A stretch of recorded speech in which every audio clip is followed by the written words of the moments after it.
कार्यकारिणी की बैठक हुई और आज हमारी महाराष्ट्र महिला कांग्रेस की राज्य कार्यकारिणी की बैठक कम से कम 5-6 घंटे लगातार चली, जिसमें हमारे पूरे महाराष्ट्र की जिला अध्यक्ष आई हुई थी, उपाध्यक्ष, जनरल सेक्रेटरी, पूरी कार्यकारिणी ने बैठकर घंटों तक संगठन के निर्माण और उसकी मजबूती पर बात की। उसके साथ आने वाले समय में जो चुनाव है, इनकी क्या तैयारियां हैं, महिलाओं के क्या मुद्दे हैं। सबसे बड़ा मुद्दा आया कि महिलाएं महाराष्ट्र में सुरक्षित नहीं है। थाने में 9 साल की बच्ची हो या फिर नई मुंबई में 30 साल की हमारी एक बहन के साथ सामूहिक बलात्कार के बाद दोनों मामलों में हत्या हो जाती है। महाराष्ट्र की सरकार महिलाओं और बेटियों को सुरक्षा देने में फेल हो गई। ये मुद्दे आए। मुद्दा महंगाई का भी आया है कि घरेलू गैस का सिलेंडर, खाने पीने की चीजें महंगी हो चुके हैं। महिलाओं को आर्थिक ताकत दी जाए, इसकी मांग उठी है। हमारा न्याय पत्र जो आया था, नारी न्याय, महिलाओं को महालक्ष्मी के तहत हर गरीब परिवार की महिला को साल का 1 लाख रुपया, महीने का 8,500 देने की बात है। यहाँ मांग उठी कि क्या महाराष्ट्र के चुनावों में ये संभव हो सकता है।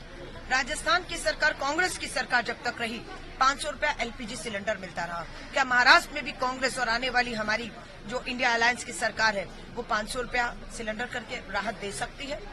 महिलाओं के जो सरकारी नौकरी है, जितनी भी महाराष्ट्र में सरकारी पक्की नौकरियों के पद खाली हैं, उन्हें भर्ती किया जा रहा है। क्या आधी आबादी महिलाओं को उस सरकारी पक्की नौकरी का अधिकार हम बेटियों को दे सकते हैं।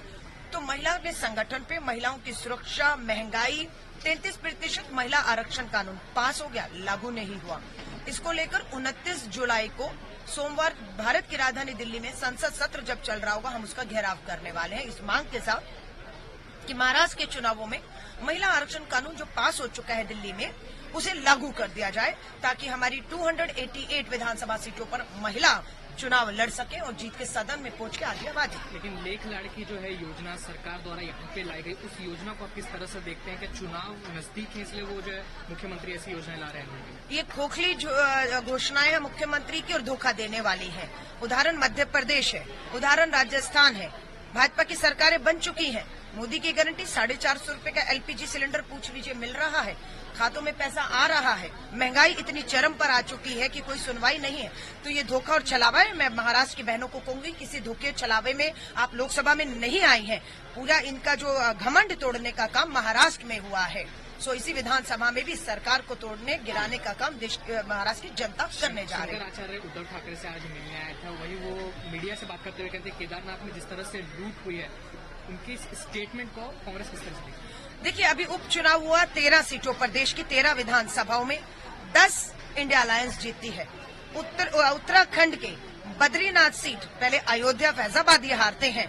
हाँ, उसके बाद आप उत्तराखंड की बद्रीनाथ विधानसभा की 2 सीटें दोनों हार गए। इनकी सरकार है डबल इंजन की, उत्तराखंड में हार गए। इन्होंने हिमाचल में हमारी स्थिर सरकार को देवभूमि कहा जाता है ना, वहां पर स्थिर करने की कोशिश की। हमारे विधायकों को उपचुनाव हुआ, हमने उपचुनाव में 3 में 2 सीटें जीतकर अपनी सरकार वापस 40 से स्थिर कर ली है। तो पूरे देश में संदेश है कि धर्म की राजनीति को लोगों ने नकार दिया है। अब झूठ नहीं चलेगा। और अब पूरे देश में कहूं, जहां राज्यों के चुनाव है, झारखंड में विधानसभा का चुनाव है, महाराष्ट्र, हरियाणा, जम्मू कश्मीर में हर जगह इंडिया अलायंस और कांग्रेस की पूर्ण बहुमत की सरकार बनने वाली है। और भाजपा की उल्टी गिनती इन राज्यों से शुरू होने वाली है। ये 5 साल सरकार चलेगी नहीं, क्योंकि सरकार क्या कह रहे थे, 400 सीटों का दावा, बहुमत नहीं मिला। बैसाखियों के दम पर ये सरकार है। 5 साल क्या, इन चुनावों में हारते ही, ये 4 राज्यों में, महाराष्ट्र में सरकार हारते ही दिल्ली की सरकार भी भाजपा की गिरने जा रही है।